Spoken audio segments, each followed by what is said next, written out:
What is up, boys and girls, ladies and gentlemen, day traders, closet swing traders? Hope you guys are doing absolutely fantastic. Let's get a screen share up and running. We got Joe in the house. We got Rock bright and early. Man, Rock is retired too. He doesn't even have to wake up this early. That's dedication. He's retired. He lives in Florida. He sits on a rocking chair outside on his porch most of the day, but he's here. He came in. I appreciate that. We got Albert, good morning. We got Josh, Cam. We got Bill, good morning. Oh, man, the squadron is here.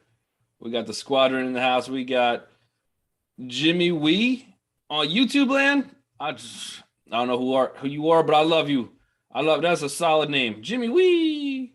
We got Richard Jett in the house on YouTube land. Good morning. We got Jay Linder, Matt R. joining the party. Patrick, good morning. Sam's in the house. Oof. Cam is here. Good morning, Cam. What's up, buddy? We got Josh. Tanya's here. Look at you piling in. I love it. Hector's here. Good morning, Hector.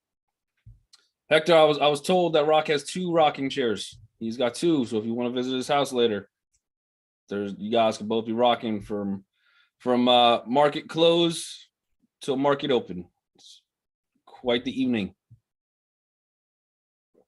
Marcus, good morning, Marcus. Good morning, David. All right, guys, so let's take a look at the SPY, see where we're at. Anything vital?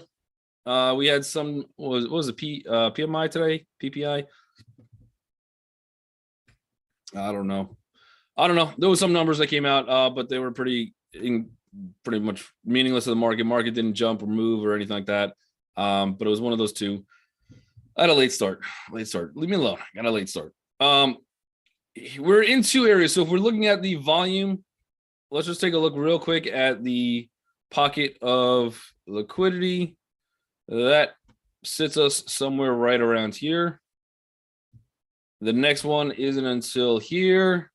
I'd probably go a little bit further, somewhere maybe in the zone. And we're sitting right here, right? So this is our pre-market. We do have a little bit of support, some kind of double bottom. Obviously, we had that double bottom. We didn't really use it. We right here as some kind of support, but broke right through it.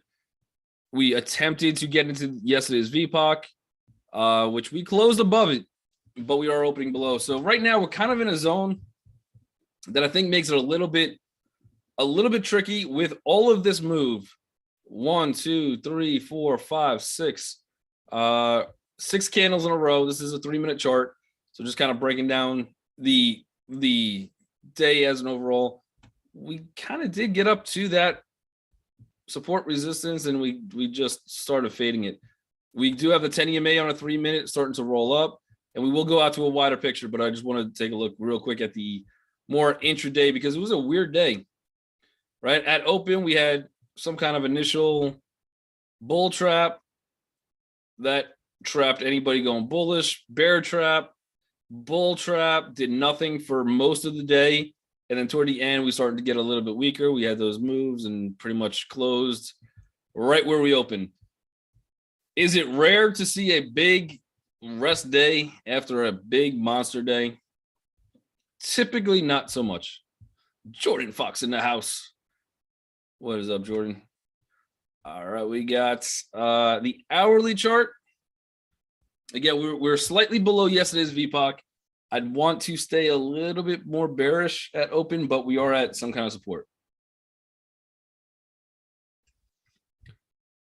To the downside, we're starting to come into a little bit of, I would say a little bit of congestion.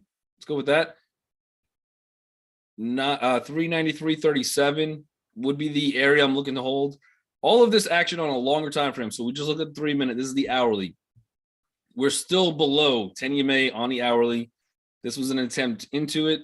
We do have a slight little bit of a double bottom right down here. And we ended the day with a bullish engulfing candle bouncing off of that support. So I don't know if the overall market has any type of big firework display.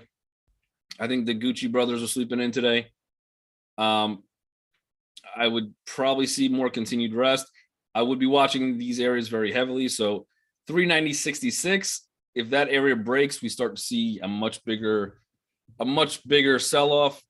But I can make a very good case for bulls and a very good case for bears, right? The bull case is just a retest, probably the 398.24, somewhere in that range. But we'd have to clear yesterday's VPOC. We'd also have to clear the 10 EMA yesterday as well. I don't think that's going to be an easy path, but we are holding at least a little bit of that support with those VPOCs in this area down here as well. So I think we're going to have a fight back and forth. Again, I'm not sure that we have anything too crazy, but we'll see. QQQ. I don't know if there's any Fed members talking today. I think the FOMC meeting is next week. So I'm not sure what is out there news-wise that could be a catalyst into the market today.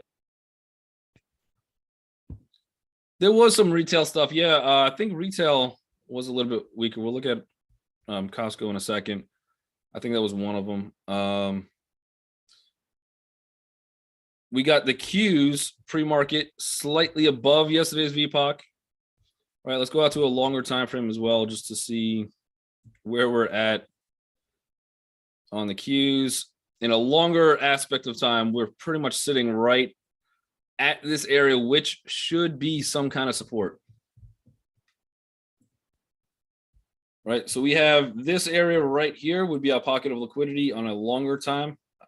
I would even go shorter with that one. That's most of it right there, but really the whole thing would be here. So this area should be support as long as we hold this. If we get any kind of a balance, we could probably see back into the just under 300 zone. And I think we might be a little bit choppy until we either break or start really pushing higher. We're not sure yet, but tight. I think we're kind of in a tight range, unfortunately. For day trading, tight ranges are not great. I like to see those big wide open moves. Let's take a look real quick at Costco. I think they got beat up yesterday as well, if I'm not mistaken. Yep, they've been on a path now. Initial jobless claims too.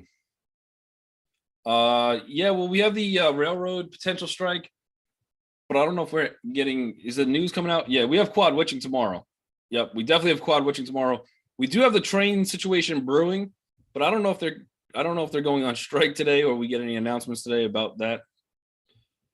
Costco looks like we've broken down a very key level on Costco. So again, if we're looking at longer term pictures on things, which I think we kind of have to zoom out on a lot of this stuff at this point. Right now, we're in zero level of interest from institutions. We have a smaller one that would be somewhere closer to 501.70-ish. That could give us some kind of support, but even that one's not a huge one. The next real volume that comes in, and you'll see we do have some other interest levels along the way, but the next big one is probably down at this level. So could we see Costco at 480? I think very likely. That's really the bigger area that should hold. And if that one starts to fail, the next level is going to take us somewhere to about 455-ish in that range. So Costco does have some room to the downside. Let's get back into some of the ones that we watch every day. But I would be I would definitely be leaning a little bit more bearish than bullish on Costco. Tesla. Railroad strike is averted. Did that come out?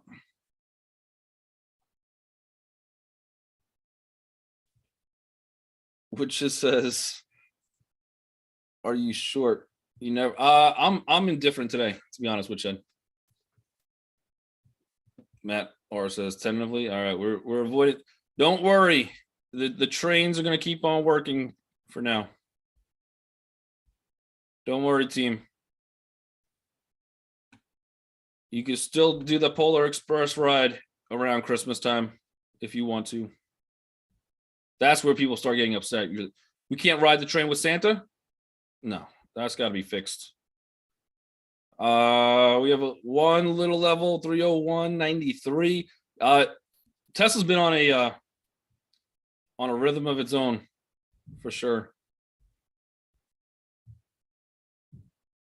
Pretty strong, getting into some higher VPOCs.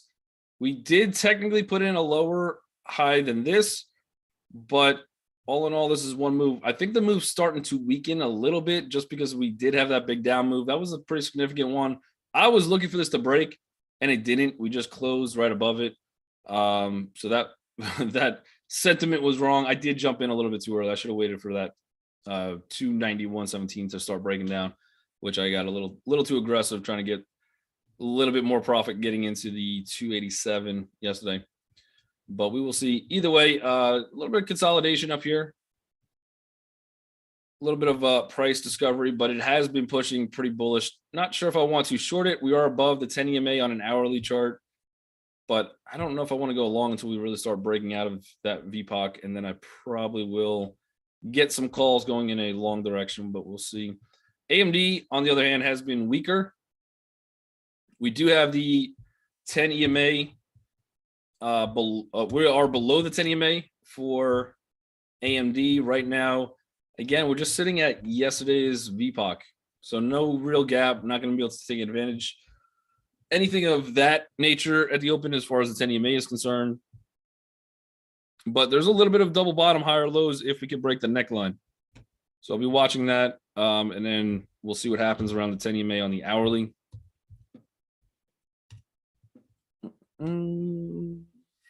NVIDIA barely hanging in. Very barely. We did say if this starts breaking this level, buy those puts. So far, we have almost tweezer bottoms on the hourly on those two candles. Both of those making higher lows. This could be some kind of S curve. Again, the entire S curve for now is right below the 10 EMA. To answer Woodshead's question, I think I'm still leaning a little bit more bearish overall. Today, though, I don't know. I don't know that we really do too much. And I can see quad witching tomorrow. Is it quad witching? I can see that tomorrow. We make some kind of weird moves, nothing too crazy though. And then after all those options are expired tomorrow, I think that allows us to free up to really make a move closer to Monday. If I was to take a wild stab in the dark at what happens, I think the next 2 days are kind of just chop. Monday comes out a little bit bigger. That's what I think. We got Apple. We're not going to be able to play 10 EMA off the bat. That's going to be right inside zone. Still below the VPOC from yesterday. Still below the 10 EMA of yesterday on the hourly chart, and we are in this little bit of a chop range. We do have a gap down here somewhere around the 150 that just never really filled. 151-ish, somewhere in that zone. Dan's not short. He's 6 foot plus. That is correct. Yep. It makes moving tough because I got to get all the ceilings adjusted. It's the whole thing. That's why I'm just like, I'll just live here. Special ceilings. Amazon looks interesting.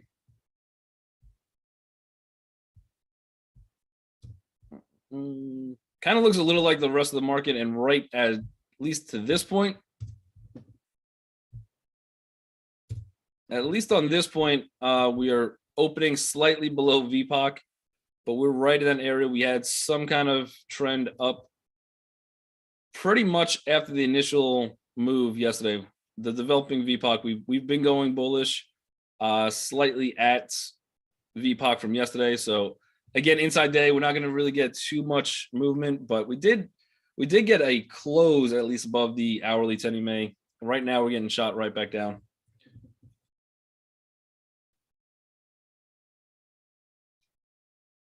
If you're scanning for volatility, don't you want the BBWP? I'm not really scanning too much for volatility. I'm looking for what's gapping outside. So for me, volatility, obviously will play into a part for trading. It's going to play a huge part into day trading, but I'm looking more for sentiment than I am volatility. Right? Usually, stocks that have over 2 million traded on the average is typically at least liquid enough, and then usually the sentiment causes volatility. So for me in particular, I'm looking for, like, if these candles started gapping, like if let's say Amazon, we wake up today and we gap at 130.25. You better believe there's going to be some volatility within this range. So we have 1, 2, 3, 4 big candles all selling. We even have some kind of double bottom. Obviously, the only thing is we did get some buying coming to the close of the day, but for the most part, lots of people are trapped who are going short, and they're going to have to clean out their positions, right? They have to buy back their shorts in order to exit their position at a loss. That causes the stock to move. So for the most part, I'm looking more into sentiment of candles as opposed to strictly just looking at numbers of volatility.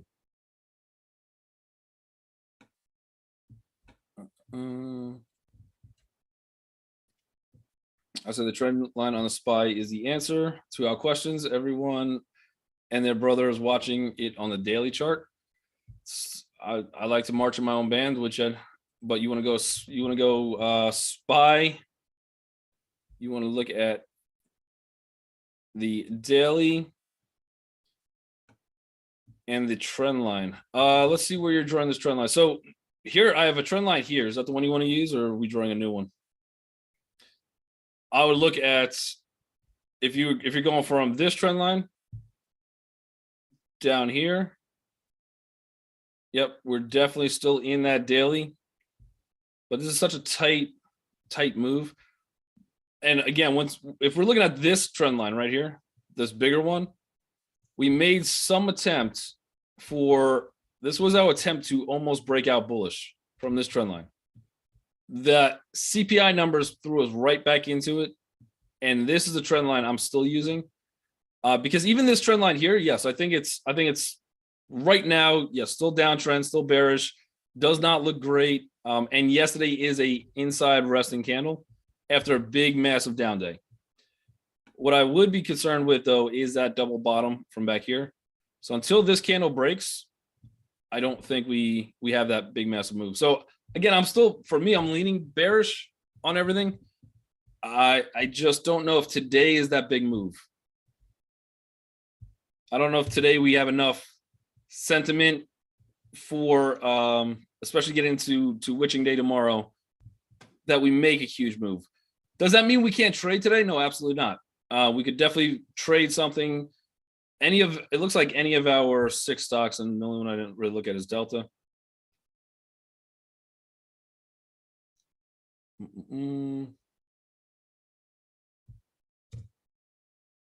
Which Delta at the moment also looks inside.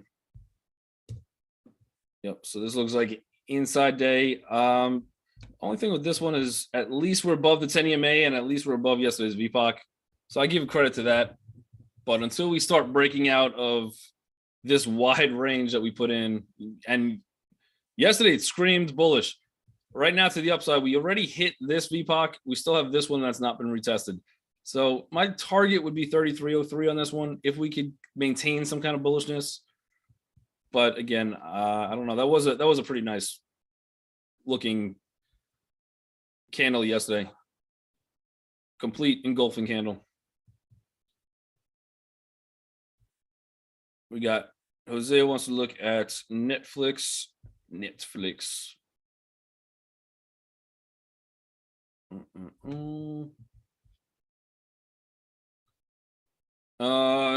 a little chop zone still. I mean, realistically, we're going into probably some kind of channel sideways. Something like this, which we've just been maintaining this level for a little bit. I would say right now, technically, it's a retest gap. So look for some kind of a fade first, which I think is going to be a small fade. I don't think it's going to be a huge fade, but First target, I'd be looking for like 228.92. Can we get down to like 220? What is that? 226? Looks like 226.32. Somewhere in that range would be a good retest spot, and then we maybe bounce. But for the most part, again, this is where like we're not really doing anything too crazy. For even if you get the gaps, but you're in the ranges, it's harder to get the follow through, right? So if we started gapping again outside of this range, that's where I think that momentum comes in, and that makes it a lot easier of a play. Otherwise, I think anywhere in this zone, while you could definitely still make money, it's about a $10 range, maybe slightly over it. You could definitely still make money, but the way to really play it is you almost want it somewhere at the top of the range to go short. And when you hit the bottom, you want to go long. And you want to play that game until something changes. Right here, you probably actually have a little bit better risk to reward short just because you're closer to the high, but I would almost want to wait for see what happens up here, and then that's where I would initiate my short. Netflix was upgraded. Man, they're behind. I upgraded them 7 weeks ago when I bought them. Adobe, ADBE, I believe.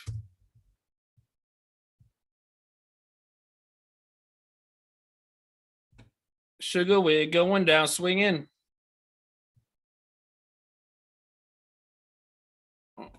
Oh, yep. This doesn't look good. There's a wide gap, $30 gap. Were they downgraded? Or was it earnings? Was that earnings that came out today?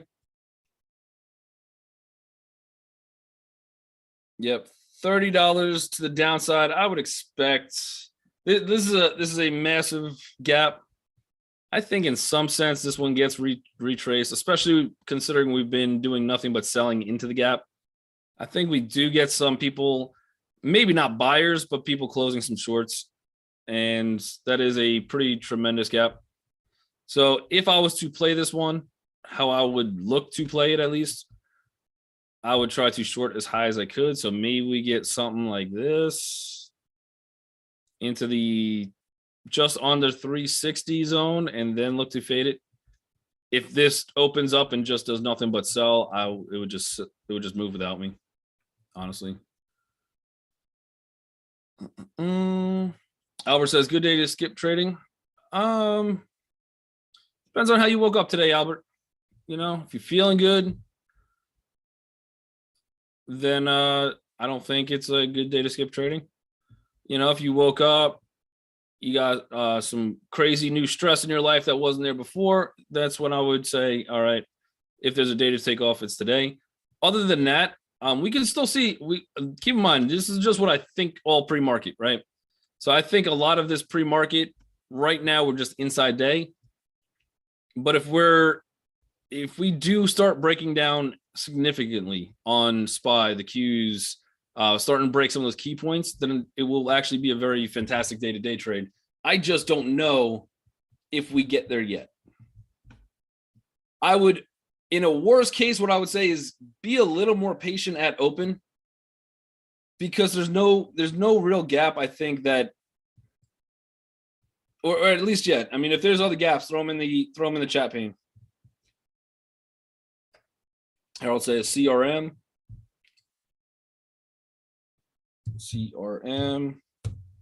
These guys just raised all their prices like 2 or 3 quarters ago, I think.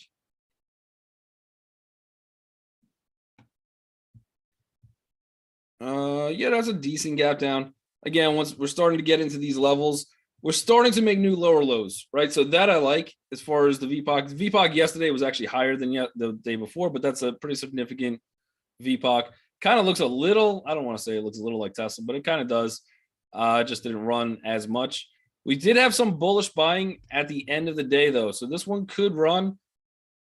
If you could get any type of a green candle on this one on a 3-minute chart that you could take a breakdown of, I think that would look pretty fantastic. You should have some kind of support at or resistance at 158.07. That would be a decent area, but you are trapping some people from the end of yesterday. Even anybody that bought right at the open of yesterday too, right? Anybody that bought this thing up after it dipped, it has some buyers in here, and all of those guys are being hosed. This one probably is a good, decent short.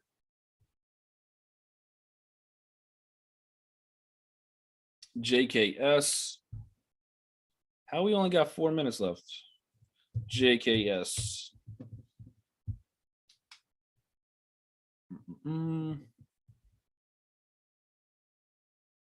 Yeah, this one looks decent. I mean, the next immediate stop, which I don't think is that important, but the next one is 58.59. We look like we're definitely opening under all of that. Pretty big gap down. We are trapping any of the bulls that hopped in at the end of the day, any bulls that bought it up from there, any bulls that ended up buying low and running that to the top that's still in this thing. Any of those guys are being trapped. And I like the fact that we're opening kind of right underneath that one. So again, next stop for me would be 58, somewhere in the 58, 59 zone, somewhere there. I don't think that one plays into as big of a move. Probably overall, I'll be looking for about 57, 53, but that's a decent looking gap. CSCW. CSCW. The W. This one's a 12-cent stock. If I typed this in correctly, CSCW. 12-cent stock. Penny stocks I'm typically not trading. And I'm not sure exactly where this thing opens to. A lot of the penny stocks will have wild spreads and it opens at a different place. But yeah, for day trade wise, I think these guys would be almost extremely tough to day trade.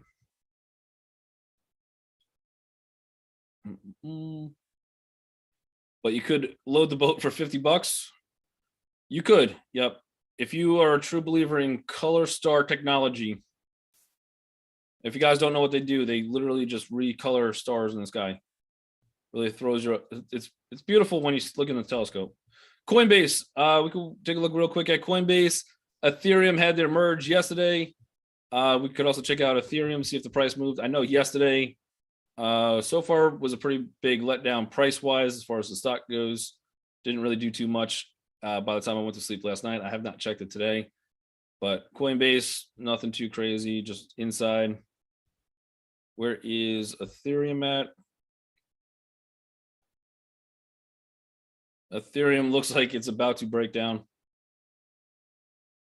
So I don't know if the merge was successful or not, but the price movement was definitely not successful.